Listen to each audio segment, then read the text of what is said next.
Good day mga kamekanik. Karon natay isinsuil kaning kuan Suzuki transformer. Before nato isinsuil ato sa plasingan daan. Ang gamit ato nga flashing kini. Power oil flashing. Singa nato kay simple. Taon-taon na ba yan niwa masinsuil.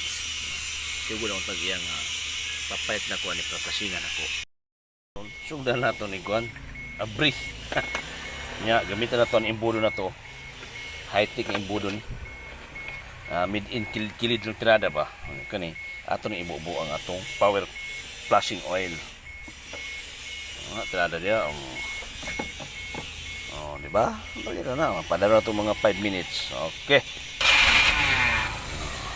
Okay. Kani mag-flashing mo ang makina minor lang jud. Ayaw ipa-revolution, minor lang. Okay, after ani atong idrinitos niya. Andar na.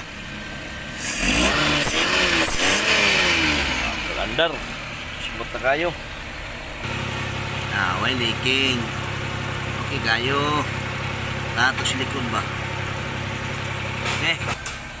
Okay, salamat kanunay sa inyong suporta. Bye. Thank you.